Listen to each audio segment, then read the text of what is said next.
আসসালামু আলাইকুম সুমনদা। আপনারা জানেন যে আমাদের আমরা এখনো তিনি যেভাবে চান সেটা এখনো বসায় উঠতে পারিনি। তারপরেও আমরা দুদিনের কিছু কার্যক্রম আমরা চক আউট করতেছি।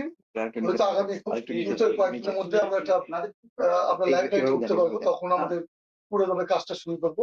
আমাদের এতদিন আসিফ নজরুল স্যার ছিলেন, উনি 3:50 ব্যাচে উনি সময় আসলে দিতে পারেননি, ফলে আমরা নীতি নির্ধারণের কোনো কাজে আমরা হাত দিতে পারিনি। উনি যেভাবে বলতেন আমরা ওইভাবে কাজ শুরু করেছিলাম।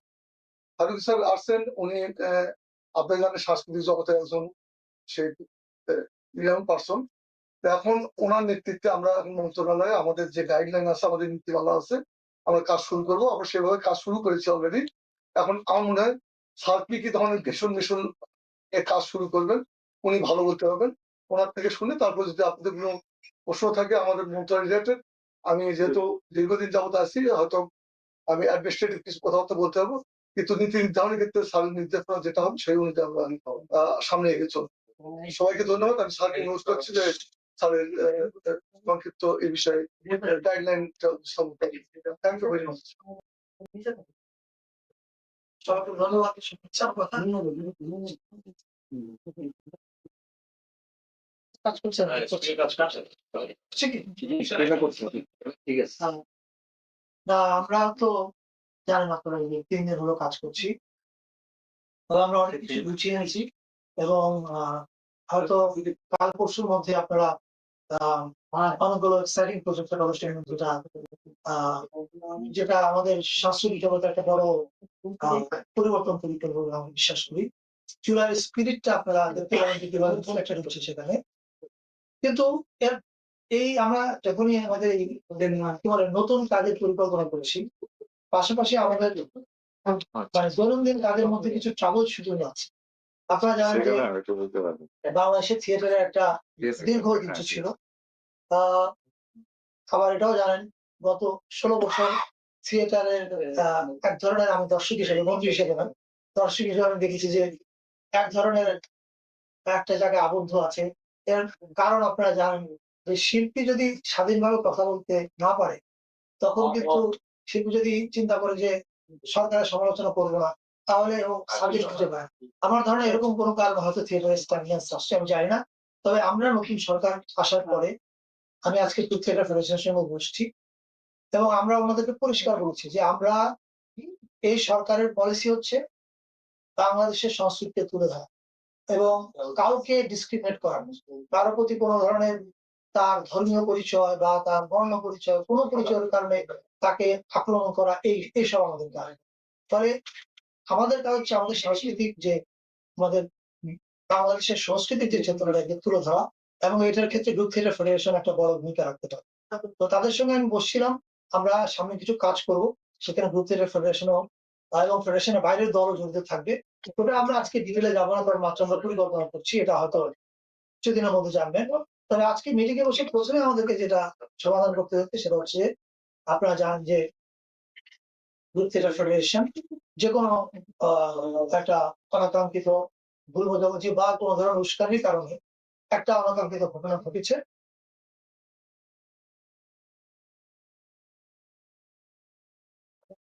এবং সারা দেশব্যাপী একটা বিক্ষোভ কর্মসূচি বলছিলাম। তা আমিও তাদের সঙ্গে বসেছি এবং আমরা তাদের কথা শোনার চেষ্টা করেছি, তাদের অভিযোগটা জানার চেষ্টা করেছি এবং আমাদের মতামতটা কি সেটা আমরা জানাচ্ছি। এবং পরে দেখুন যে আমরা দুই পক্ষে একই পৃষ্ঠা হচ্ছি, আমাদের কোনো দ্বিমত নেই কোনো বিষয়। ফলে আমি তাদেরকে অনুরোধ করেছি যে আপনারা কাজ শুরু করি, চলুন সবাই কাজ করি এবং কাজ শুরু করার আগে আপনারা এই যে টেনশনটা নিয়ে একটু ভাবেন যে আপনারা এটা উদ্যোগ করা যায় কিনা। তো এখন ফেডারেশনের সাধারণ সম্পাদক আছেন কামাল ভাইজি, উনি আপনাদের উদ্দেশ্যে বলতে পারেন বাকি কথা। প্লিজ।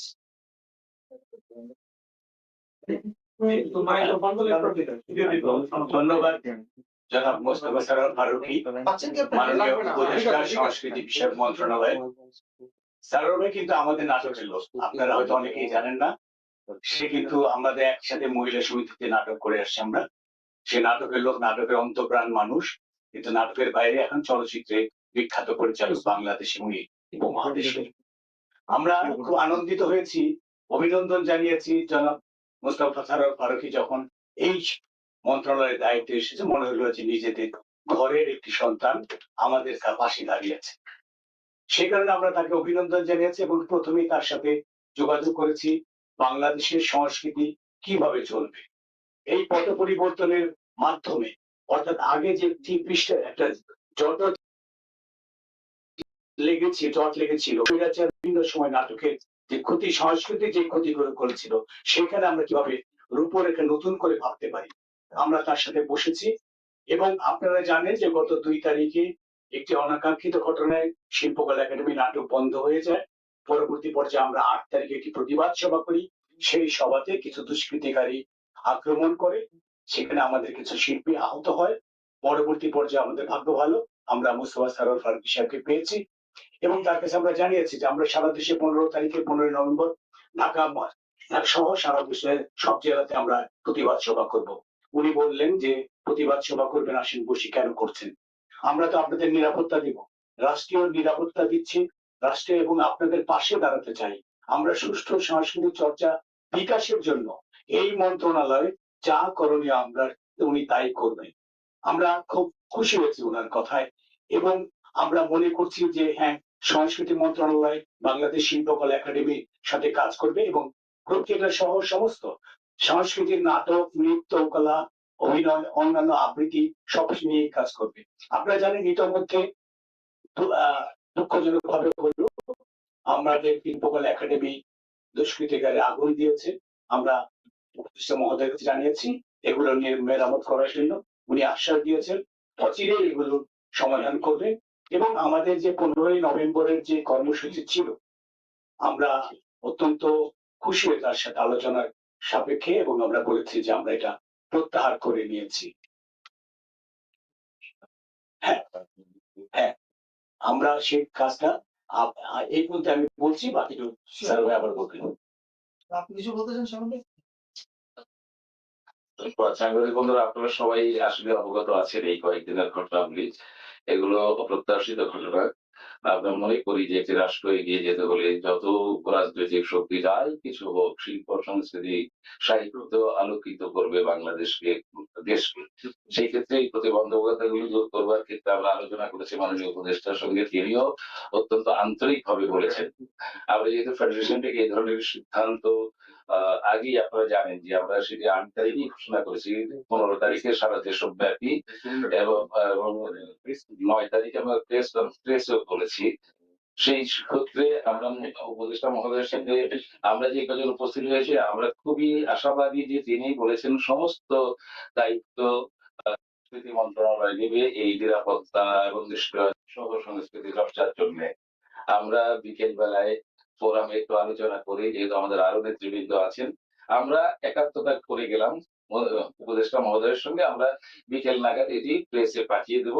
আমরা আশা করছি যে 15 তারিখে আমরা সকলেই একমত হবো যে এই প্রতিবাদ সমাবেশটি আমরা আপাতত উপদেষ্টা মহোদয়ের মানে নিশ্চয়তা প্রদানে আশ্বাসের কারণে আমরা এটি তুলে নেব এবং আপনারাও একটু সহযোগিতা করবেন, যাদের সঙ্গে আমরা বলেছি যদি কারো বিরুদ্ধে সেরকম সুনির্দিষ্ট কোনো অভিযোগ থাকে যেন শিল্পকলা একাডেমি মন্ত্রণালয়ের মাধ্যমে সেটিকে করা হয়, কোনো মব জাস্টিস যেন সাংস্কৃতিক অঙ্গনে না হয়।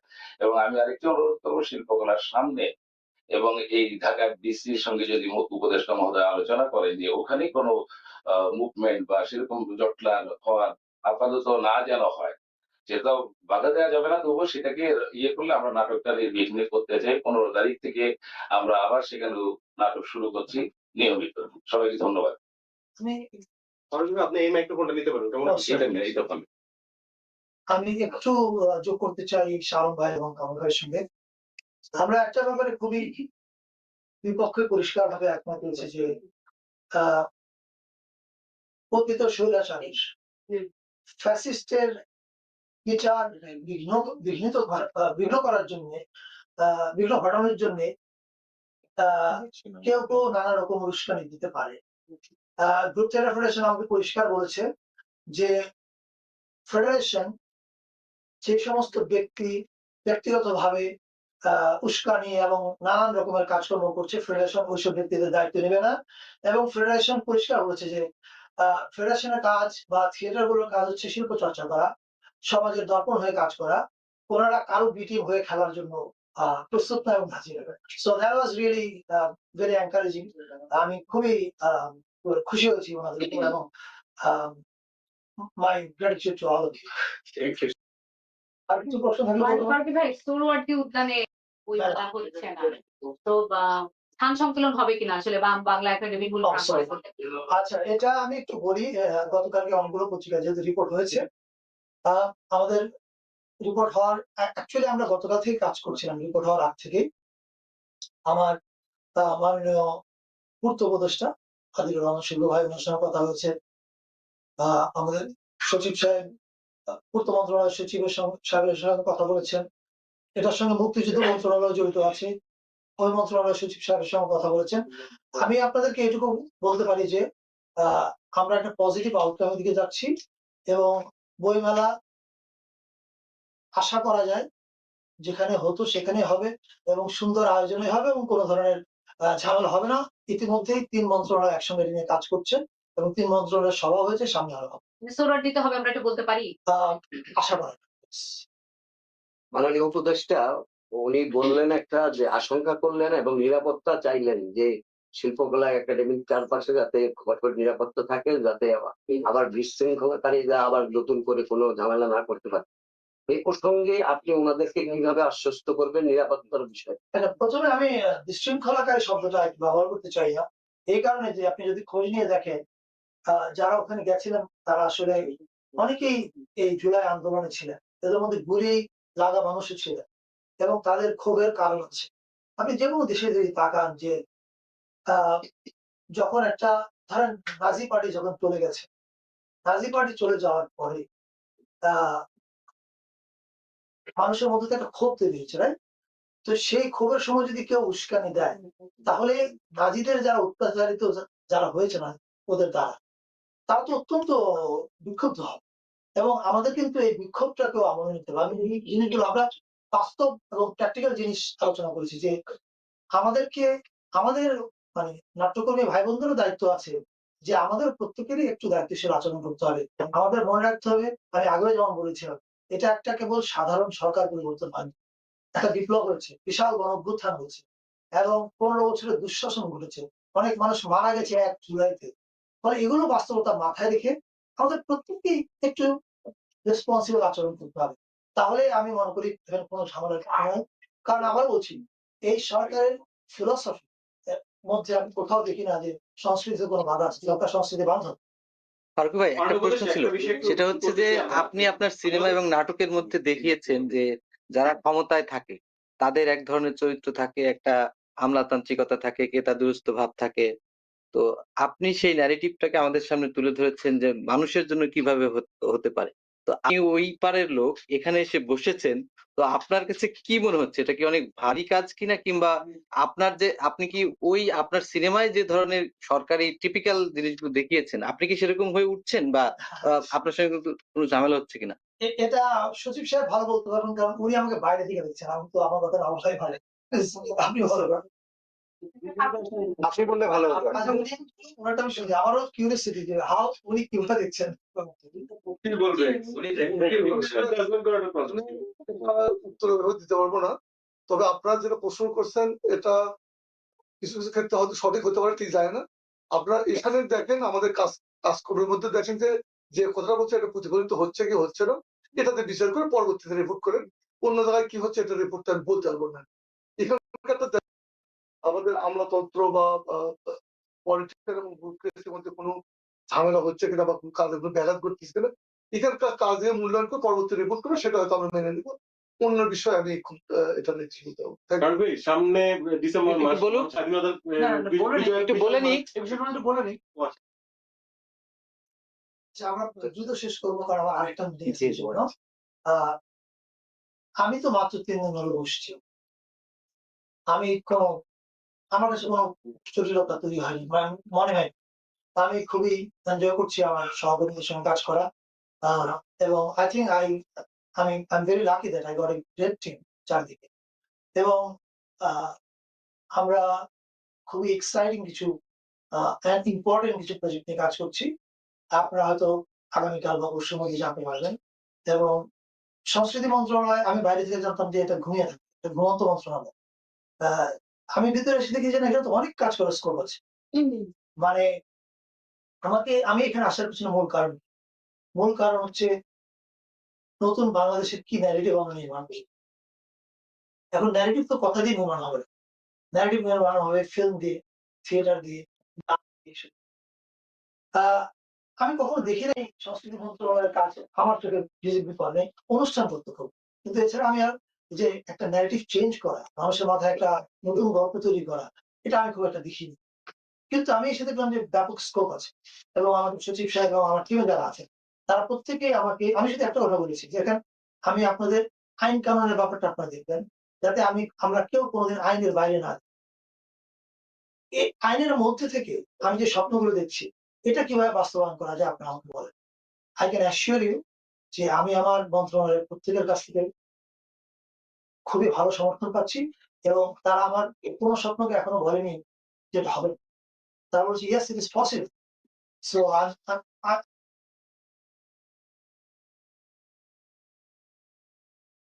I don't say যে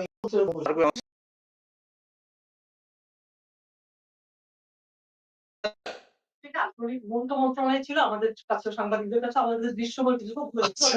আপনি সংস্কৃতি অঙ্গনের মানুষ, এটা কি প্রায়োরিটি দিয়ে কিভাবে কাজ শুরু করবেন? কি আপনার প্রায়োরিটি দেশের মানুষের কাছে সংস্কৃতি অঙ্গনটাকে তুলে ধরার জন্য আরো বেশি? আমি যেটা বললাম কালকের মধ্যে অথবা পরশুর মধ্যে আপনারা অনেক বড় ডিসিশন নেবেন। একটু আমাদের এখন বলতে একটু বললে একটু ভালো। আমি আবার বললাম প্রায়োরিটি হচ্ছে যে আমরা এমন একটা বাংলাদেশের ন্যারেটিভ তৈরি করতে চাই যে বাংলাদেশ বহু ধর্ম, বহু ভাষা, বহু জাতি গোষ্ঠী এক জায়গায় থাকে এবং আমাদের সম্প্রীতির কথা বলে এবং আমাদের সম্পর্কে যে নানান উল্টাপাল্টা ন্যারেটিভ তৈরি করা হচ্ছে বাইরে, সেই ন্যারেটিভ গুলো স্ট্রংলি কাউন্টার করাটা আমার কাজ। দ্বিতীয় একটা মেজর কাজ হচ্ছে গত 15 বছর মুক্তিযুদ্ধের চেতনার চাদরে ঢেকে কিভাবে দুঃশাসনকে জায়েজ করা হয়েছে, কিভাবে জায়েজ করা হয়েছে, ব্যাংক লুটকে জায়েজ করা হয়েছে। আপনি দেখেন এখন আর 10 কোটি টাকার কোনো খেলা না, দুর্নীতি সব 1000 কোটি থেকে শুরু হয়। সো এই গল্পগুলো মানুষের কাছে তুলে ধরতে হবে, শুধু বাংলাদেশ না, দেশের বাইরে সবার কাছে। ফলে এই দুঃশাসনের ন্যারেটিভ যদি মানুষ জানে যে তারা কি করেছিল, এটাই তো জুলাই স্পিরিট। শহীদরা তো শহীদ হচ্ছে এই কারণে যে সবাইকে বলা যে এটা যেন আর না করে বলতে হলে আগে জানাতে হবে কি ঘটেছিল, মানুষ সেটা জানে। আপনি খুবই শর্ট পরিচিত। প্রশ্নটা একটু এই জন্যই করছি কারণ আপনি সবার অনেক কাছের মানুষ, মানে যেহেতু আপনি আমাদের কথা কম বলা উচিত। একটু জিজ্ঞেস করছি আপনি কি রণভাবে দেখবেন না? আপনারা তিনজনে যেদিন শপথ নিলেন তারপর থেকেই আমি এই বিষয়ে আমি কিছু বলতে না, যা বলার আমি গতকাল আমার ফেসবুকে বলেছি। আপনি তো ফেসবুকে মানুষ, আপনারা তো গণমাধ্যম অন্য কোনো প্রশ্ন আছে? মিডিয়ার আপনাকে আমি আশায় বুক বেঁধেছি। আমার নাম কুমার সুশান্ত সরকার, এ কথা আপনার জানা দরকার। প্রতিযোগিতার মাঠে আমি অযোগ্যরাতে বাধা, অযোগ্য সার্টিফিকেট দেয় আমি নাকি কারা। তো সেটাই এই কারণে বলছি, আপনি একজন আন্তর্জাতিক খ্যাতি সম্পন্ন ব্যক্তিত্ব, আমি পেয়েও আনন্দিত হয়েছি, বইও দিয়েছি। আমি বলতে চাচ্ছি বাংলা একাডেমির যে পুরস্কার গুলো দলীয় ভাবে দেওয়া হয়েছে, আমি কবি কুমার সুশান্ত সরকার। সেটা বাংলা একাডেমির যে পুরস্কার দলীয় ভাবে দেওয়া হয় সেটা থেকে কি আচ্ছা যে বেরিয়ে আসা যায় কিনা? কারণ দল দাসরা এই পদ্ধতি আমরা জানি, আমরা এই জন্য আপনার মতো একজন নিরপেক্ষ নিরপেক্ষ ব্যক্তিত্ব খ্যাতি সম্পন্ন ব্যক্তির কাছে আমি কবি হিসাবে এই প্রশ্নটা করি। আমাদের সরকারের আমলে এটা হওয়ার সুযোগ বিজয়ের মাস আপনার নতুন একটা নিশ্চয়ই অনেক প্রিপারেশনের ব্যাপার আছে। বিজয়ের মাসের সাংস্কৃতিক মন্ত্রণালয় অনেক বড় কাজ থাকে। আপনারা কি সেই ভাবে কিভাবে যে নতুন ন্যারেটিভ কথা বলছেন বা নতুন নিয়ে করছেন, নতুন ভাবে কোনো ভাবে এই বিজয়ের মাসকে নিয়ে 14 ডিসেম্বর আছে, 16 ডিসেম্বর, এটাকে কিভাবে আপনারা? এটা মাত্র 3 দিন হয়েছে, ফলে 14 তারিখ বা 16 তারিখের জন্য কন্টেন্ট তৈরি করা, সে থিয়েটার হোক, ফিল্ম হোক, আমার মানে কি বলে অনুপ্রেরণা, এটা একটু কঠিন, মাত্র ১ মাস সময় রাখবেন। এই বিজয় দিবস মানে যে রুটিন মাফিক, ওই রুটিন মাফিক এভাবে চলবে। আমার আমরা যে পরিকল্পনাগুলো এখন করছি, যেগুলো হয়তো আমরা আপনাদেরকে কালকে বা পরশু জানাবো। ওগুলোর রিফ্লেকশন আপনারা দেখতে শুরু করতে একটু সময় দিতে হবে। কারণ এগুলো সব বানাতে অনেক সময় লাগে। কিন্তু আমি এটুকু বলতে পারি, আমরা we are working on some exciting projects. Thank you.